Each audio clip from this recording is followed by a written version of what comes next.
Hello everyone, first time మన channel చూస్తుంటే subscribe చేసుకోవడం మర్చిపోవద్దు. వీడియోలోకి వెళ్ళినట్లయితే కార్తీక్ శివనారాయణతో సవాల్ విసిరినట్లుగానే తన ఫ్యామిలీని తీసుకొని బయటకైతే వెళ్ళిపోతాడు. అప్పుడే జ్యోత్స్న, ఏంటి తాత ఇలా జరిగింది, మనం ఒకటి అనుకుంటే ఇక్కడ ఇంకొకటి జరిగింది, బావ పంతం పట్టుదల చూస్తుంటే అని జ్యోత్స్న చెప్పబోతూ ఉంటే అప్పుడే శివనారాయణ, మనం అలా ఎలా జరగనిస్తాం, ఏది ఎక్కడ ఎలా అడ్డుకట్ట వేయాలో నాకు బాగా తెలుసు, అయినా దీప పేరు మీద రెస్టారెంట్ పెడతాడా, ఎలా పెడతాడో నేను చూస్తాను అని అంటాడు శివనారాయణ. ఇంతలోనే దశరథ్ అక్కడికి వచ్చి వీళ్ళిద్దరు మాత్రమే అక్కడ ఉండడం చూసి షాక్ అవుతాడు. జ్యోత్స్న, కార్తీక్ వాళ్ళంతా ఏరి అని అడిగితే వెళ్ళిపోయారు డాడ్ అని చెప్తుంది జ్యోత్స్న. దాంతో షాక్ అవుతాడు దశరథ్. ఏం మాట్లాడుతున్నావు అని అడిగితే, జరిగిందేంటో నీకే తర్వాత తెలుస్తుంది దశరథ, ఇప్పుడు అవన్నీ ఇక్కడ మనం కూర్చొని చర్చించుకోవాల్సినంత అవసరం ఏం లేదు, పదండి ఇంటికి వెళ్దాం అని చెప్పి శివనారాయణ అక్కడి నుంచి వెళ్ళిపోతారు. ఇక వీళ్ళిద్దరూ కూడా ఇంటికి రాగానే ఏం జరిగింది అని అడుగుతుంది సుమిత్ర. అప్పుడే శివనారాయణ లోపలికి వెళ్ళిపోగానే జ్యోత్స్న మొత్తం అక్కడ జరిగిందంతా కూడా చెప్పేసరికి సుమిత్రకి శివనారాయణ జ్యోత్స్నపై చాలా కోపం అయితే వస్తుంది. అప్పుడే దశరథ్తో ఏంటండి ఇదంతా అని చాలా బాధపడుతూ అడిగితే, జరిగేది చూస్తూ ఉండడం తప్ప ఇప్పుడు మనం ఏం చేయలేం సుమిత్ర అని చెప్పి దశరథ్ అక్కడి నుంచి వెళ్ళిపోతాడు.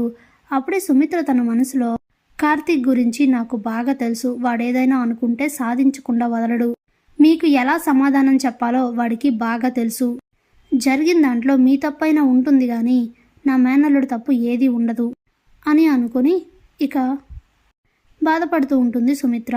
ఇదిలా ఉండగా కార్తీక్ వాళ్ళు బయటికి వెళ్ళిన తర్వాత ఒక చిన్న ఇల్లు తీసుకొని ఆ ఇంట్లోనే ఉంటూ దీప అనసూయ ఒక చిన్న టిఫిన్ సెంటర్లో వర్క్ చేస్తూ డబ్బులైతే సంపాదిద్దామని అనుకుంటారు. ఆ విషయం కార్తీక్తో మాట్లాడుతుంది దీప. అప్పుడే కార్తీక్, వద్దు దీప, నిన్ను కష్టపెట్టడం నాకు ఇష్టం లేదు అని కార్తీక్ అంటే, అదేంటి కార్తీక్ బాబు, ఇలాంటి సమయాల్లో నేను మీకు తోడుగా లేకపోతే ఇంకెప్పుడు ఉంటాను, అయినా నేనేమీ నాకు రాని పని తెలియని పని చేయట్లేదు కదా, నాకు చిన్నప్పటి నుండి చేయి తిరిగిన పనే చేస్తానంటున్నాను, కాదని చెప్పకండి, నలుగురు 4 చేతులు వేస్తే తప్ప ఇప్పుడు మీరు అనుకున్న రెస్టారెంట్ పెట్టడానికి వీలు కాదు, నా మాట వినండి, ఇంక మీరేం చెప్పొద్దు అని చెప్పి వెళ్ళి ఒక చిన్న టిఫిన్ సెంటర్లో జాయిన్ అయ్యి అక్కడ వంటలు చేస్తూ డబ్బులు సంపాదిస్తూ ఉంటారు దీప అనసూయ. అలాగే కార్తీక్ కూడా ఒక రెస్టారెంట్లో వర్క్కి అయితే జాయిన్ అవుతాడు.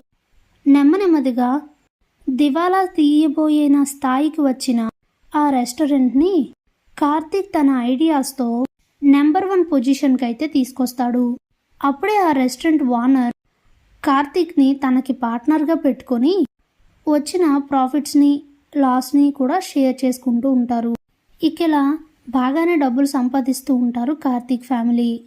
ఇదిలా ఉండగా జ్యోత్స్న పారిజాతం ఇద్దరూ మాట్లాడుకుంటూ ఉంటారు. ఏం చెయ్యాలి అసలు, ఏదో ఒకటి చేసి బావ నుండి దీపం దూరం చేసి బావని పెళ్లి చేసుకుందాం అనుకుంటుంటే అది కాస్త కుదరకుండా వాళ్ళిద్దరూ రోజు రోజుకి దగ్గరవుతూ తన భార్య పేరు మీద రెస్టారెంట్ పెట్టి బావ సొంతంగా ఎదగాలన్న ఆలోచనలో ఉన్నాడు.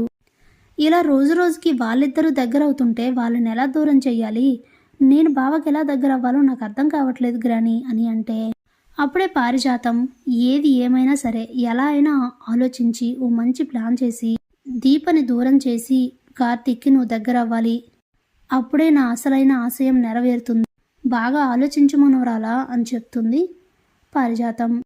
అప్పుడే బాగా ఆలోచించిన జ్యోత్స్న, నాకు ఒక బ్రహ్మాండమైన ఐడియా వచ్చింది గ్రాని, అదేంటో చెప్పనా అని అడిగితే, చెప్పు అని అడుగుతుంది చాలా ఎక్సైట్గా పారిజాతం.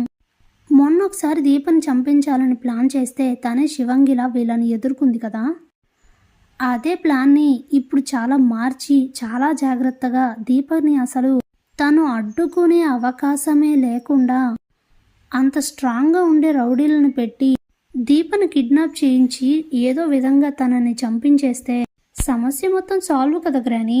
అప్పుడు ఏం జరుగుతుంది, ఎలా అయినా సరే ఇక దీప లేదు కాబట్టి తాతని మనమే కన్విన్స్ చేసి అత్త బావ దగ్గరికి వెళ్ళి మాట్లాడి వాళ్ళని కన్విన్స్ చేసి ఎలా అయినా ఈ 2 కుటుంబాలని కలిపి నెమ్మదిగా బావకు దగ్గరయ్యి బావ మనసు మార్చి ఆ తర్వాత నేను బావని పెళ్లి చేసుకోవచ్చు, అలా చేస్తే అసలు అప్పుడు ప్రాబ్లమే ఉండదు కదా అని అంటుంది జ్యోత్స్న. అప్పుడే పారిజాతం నువ్వు చెప్పింది బాగానే ఉందే, కానీ ఏదైనా తేడా వస్తే అని అంటే తేడా ఏమీ రాదు గ్రాని. ఈసారి బావకి మనపై చిన్న అనుమానం కూడా రాకుండా ఎంత జాగ్రత్తగా ప్లాన్ చేస్తానో చూడు అని చెప్పి జ్యోత్స్న అక్కడి నుంచి వెళ్ళిపోతుంది. Thanks for watching.